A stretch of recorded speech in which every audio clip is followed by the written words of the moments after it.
Ich habe jetzt die Freude, mit dem Steve Mahony ein paar Fragen und ein bisschen was austauschen zu können. Ich möchte Sie noch ermuntern, wenn Sie eine Frage haben, entweder was das Video betrifft oder an den Steve direkt, bitte auch in den Chat zu schreiben. Sie können, wenn Sie mit der Maus auf dem schwarzen Zoom-Meeting-Feld hinunterfahren, öffnet sich unten diese Funktionsleiste mit den unterschiedlichen Buttons. In der Mitte haben Sie etwas links von der Mitte die Chat-Funktion. Dort können Sie dann in den Chat hineinschreiben. Und rechts davon, und das ist jetzt ganz wichtig für das Gespräch, das wir führen werden, ist eine Dolmetschfunktion. In dieser Dolmetschfunktion können Sie die Sprache auswählen, in der Sie uns hören wollen. Also ich gehe jetzt einmal zum Beispiel davon aus, dass der Alan uns gerne auch in Englisch zuhören wird, aber andere vielleicht mehr Freude haben, wenn sie auf Deutsch gedolmetscht bekommen. Und das Dolmetschen übernimmt mein Kollege Martin Draxelbauer. Das ist auch dieser aufstrebende junge Kollege von mir, der auch dieses Video untertitelt hat mit deutschen Untertiteln. Und ich freue mich sehr, dass der Martin nicht nur in Englisch so firm ist, sondern auch im Spanischen so firm ist. Und er wird das, was ich jetzt mit dem Steve bespreche, austausche, Frage- und Antwortspiel, eben auf Deutsch übersetzen. Ich werde mit dem Steve Englisch sprechen. Das ist, glaube ich, auch die höfliche Art und Weise, mit einem Gast umzugehen. So, wenn Sie Fragen haben, bitte haben Sie keinen Genierer und schreiben Sie das bitte in den Chat hinein. Und wenn wir mit unseren paar Fragen durch sind, dann ist das Gespräch natürlich auch für alle eröffnet, noch direkt hinein Fragen stellen zu können. Okay? Okay, then Steve, welcome again once more. And I'm really happy that we have you here. And we have prepared some questions, some short questions. And my first question is more or less a logical question. How did you become part of the NPH family? Because we see ourselves not only as an organization, but also as a family. And it's always important when you become part of a family that all the other members ask you, hey, how did it come? Yeah, so hello everyone again. And yeah, I guess my story with NPH, or how I got started with NPH, goes back even to 2004.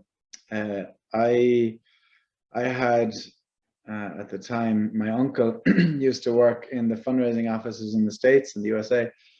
And so he would, as part of their work, they would organize these mission trips down to the homes with, groups of sponsors, or even school groups as well, to get to know a little bit about what NPH does. And I went on one of these trips with him. And I was born in Ireland and grew up in Ireland, so I went over and spent a week in his house, and then I went down to NPH Honduras. And I think from there it just kind of got into my veins, and I never. I never really thought about how much it would affect the rest of my life.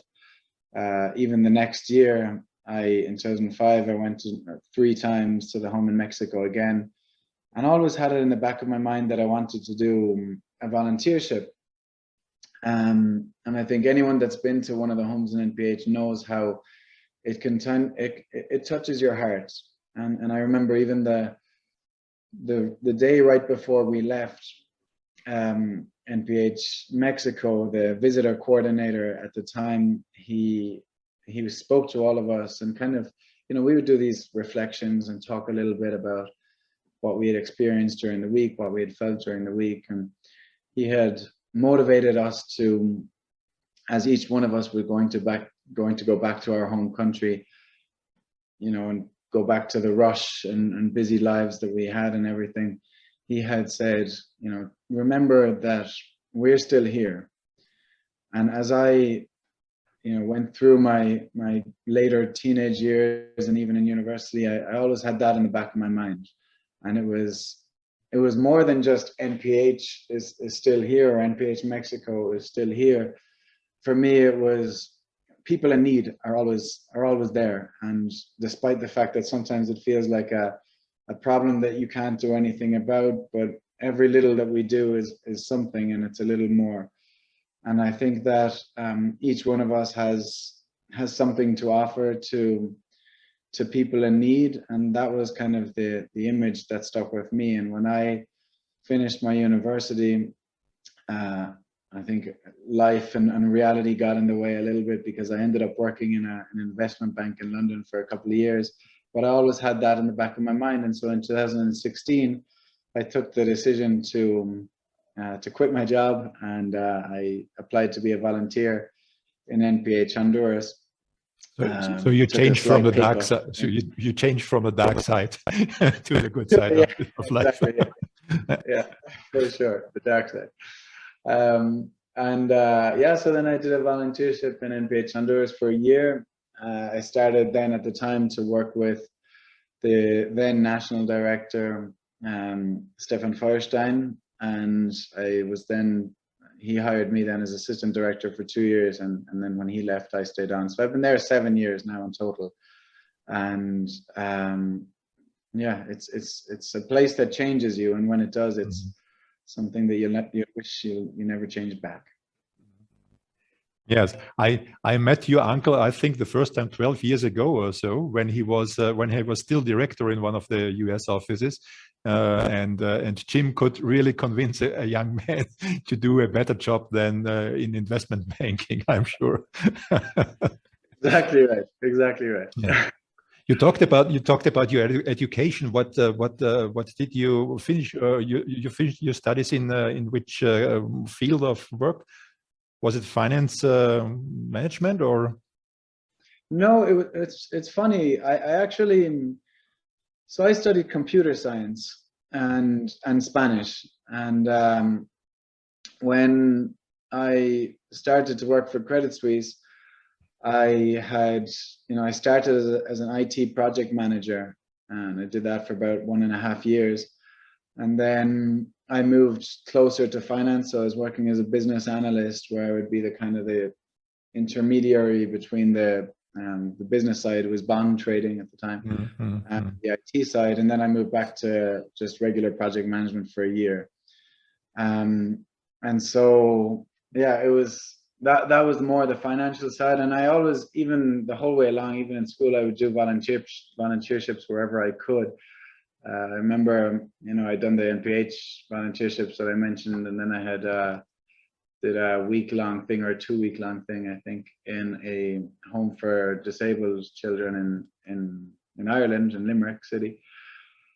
And then what I mentioned, the volunteership and working with Stefan and everything like that. So it was kind of, I guess, even though I studied computer science, I never actually really worked in it at all. It was always something else. I think it's interesting to hear what skills you bring when you started 7 years ago with NPH in Honduras, because we need always people who know about finance management and have any other skills to direct this special project, this special place that we have here in Honduras.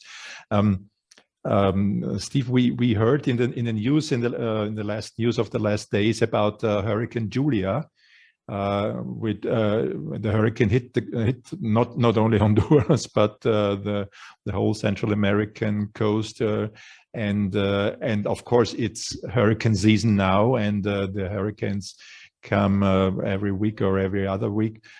Can you tell us, is there something affected on the rancho or in other projects of NPH in Honduras by Julia? We had to cancel classes for sure, but no, I mean, in terms of affected by this hurricane right now, the only thing that we felt really, apart from the rains, was the loss of crops, and that's something that affects us quite heavily, because it's something that,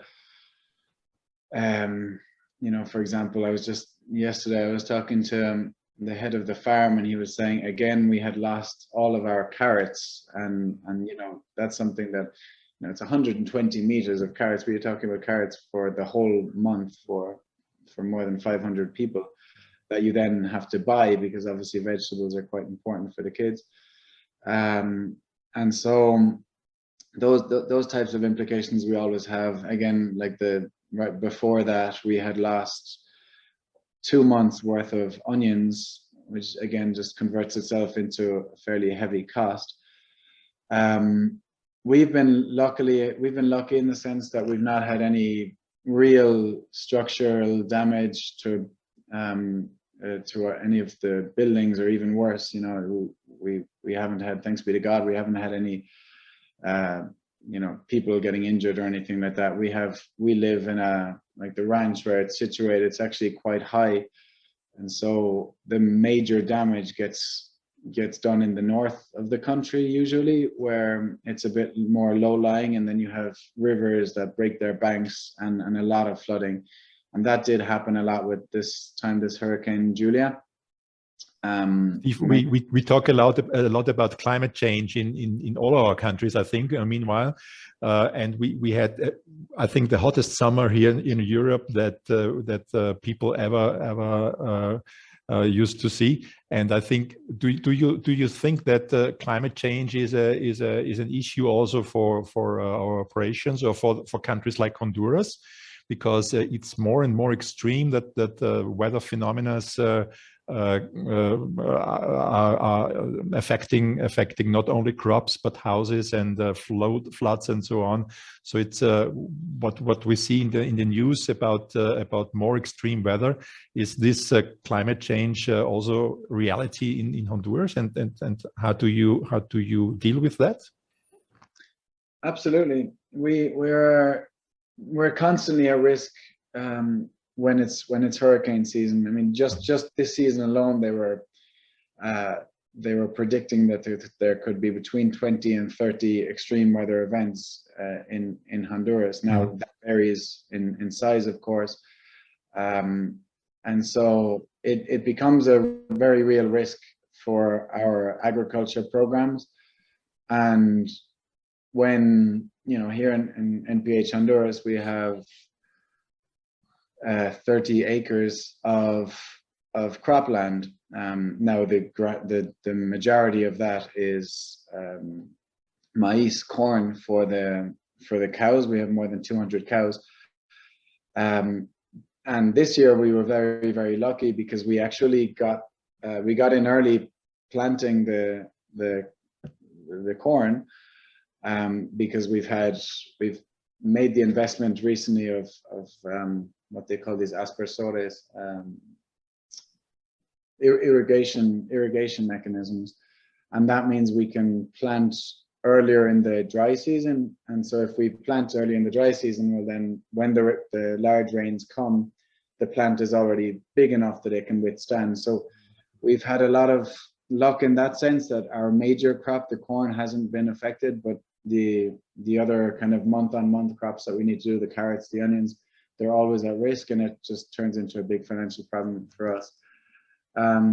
More macro level, I guess, in Honduras, you do see a lot more impact in the northern parts of the country. You see many people losing their homes. Last year during ETA and Iota, the two hurricanes that were, the end of 2020, thousands of people had lost their homes, and we had, you know, trying to do whatever we could at that time. We were supporting a lot of families of our kids that were in the affected areas. We did some construction works as well, building houses and house reparations and mitigation works in some families where just we knew them for one reason or another, either families or our kids, but we didn't get them out as mayores, you know, kids that have grown up and left the home, or I guess adults now that grew up as part of the NPH family. In addition to the climate change that we are realizing all over the world, we have to realize there is another crisis which started with the war in Ukraine in February, when all the energy prices rise and inflation rise. And what we see in our countries is that people have problems to buy food, to buy energy, to have rising costs just for at the beginning of winter, when we have started to use much more energy because it's getting colder and colder. And of course, this is not only a European war and a European crisis. It's a crisis that is all over the world, because the world has become very small, not only because of communication, but also because of the trade and the links to the trade, where we have all over the world. How do you see this inflation crisis and in Honduras, and how does it affect the NPH work? It affects us greatly. It's a big problem. We just this year, we have had an increase, like a 50% increase in our petrol and diesel costs. So it's gone up from $6,500 a month to more than $12,000 a month. Energy has gone up by like $1,500 per month as well, like what we pay on electrical energy. A lot of the costs in the farm have gone up. Food costs have gone up. Our eggs, just for example, the other day I was looking at it, and they had gone up by 45% on what we used to pay for them. And you know, again, we're cooking for a lot of people, and eggs is a very big part of the diet. Rice as well as another one. And you see huge cost implications on as part of this war in Ukraine. Yes. We are trying, of course, in the fundraising countries where we try to find enough money to cover all the needs in our project countries. We try to translate what you're saying and what we hear from the reports and what we see on the pictures and the videos from our project country. We try to translate towards our donors and our supporters that we know that the need in our own countries is higher, but also the need on our project countries is much more higher, because people don't have reserves and people don't have the ability to change to other energy forms or so on. And so it's really also hard communication and fundraising work to translate these problems and say, not only we in our really wealthy countries have problems, but also our project countries need more support than ever. And I will get back to one of the projects that and one of the initiatives we have seen in the video, to the Chicas Poderosas, to the strong girls. And we in Austria, we are fans since many years of this program, not only in Honduras but also in the other countries where it works. And we like the way you try to change the society, and by forming the Chicas Poderosas as well as the Hombre Honor, because it's not enough to educate the girls. It's maybe more important also to educate the boys in this way. So it's one of our projects we like most, and we also have a project sponsorship here in Austria where we can support the Chicas Poderosas program in Honduras. Do you think that this program has changed a lot, or can you maybe tell one example how this program changed the life of a family or of a girl? Yeah.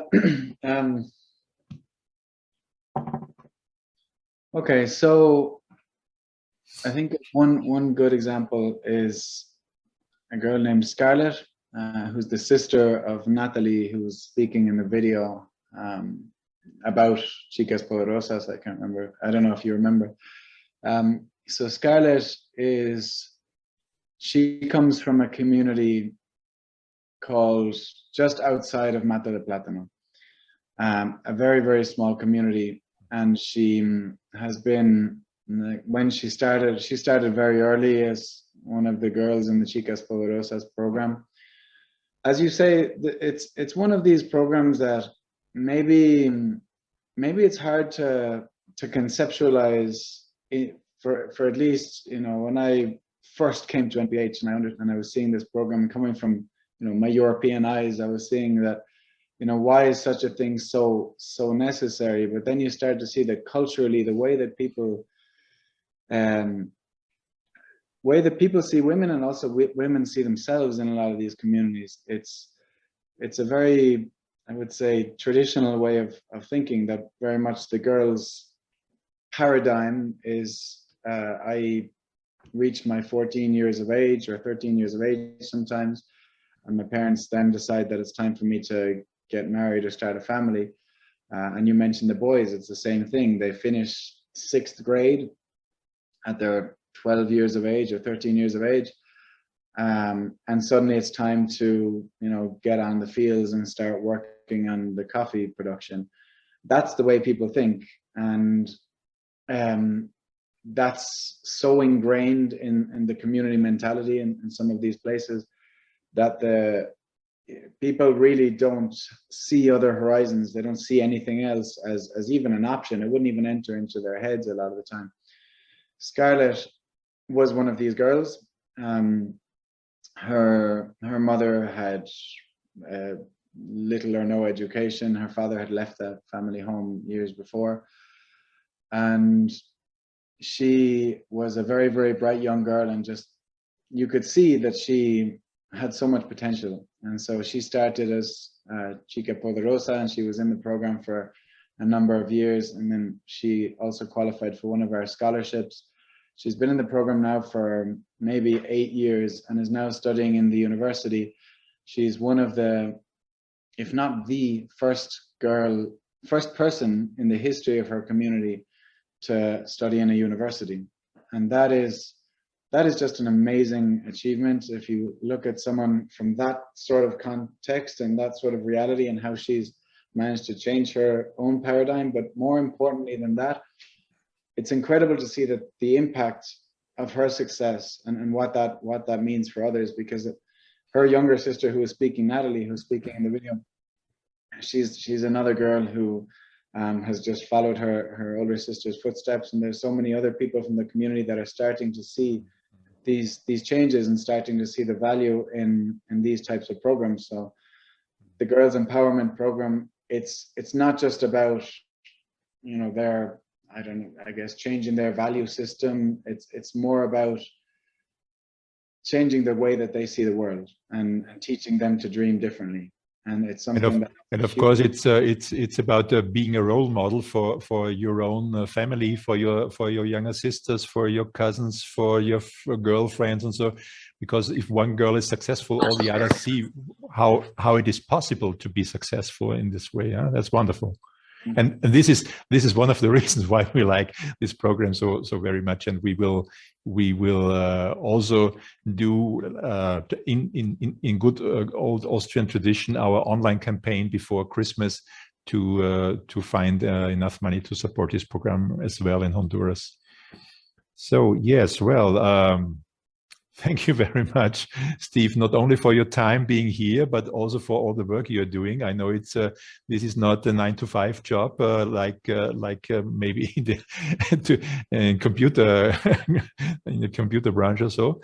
So it's really wonderful that you're doing this job, and we have got family members like you, and your Uncle Jim and your cousin Chris, and others of the family who have also been part of the family for so many years.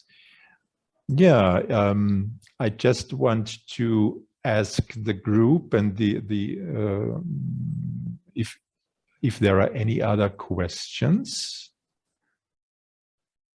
because I think we covered a lot of questions now, and it was really interesting to have you not only in a function or in a to be hello, Mr. Director, but just speaking about yourself and your motivation and all the things you're doing with all the examples. And it must be wonderful with all the problems you are facing to see the young girls, and of course the boys, the hombre de honor, how they are going their way step by step. And I think we can be very proud that we are able to support this mission.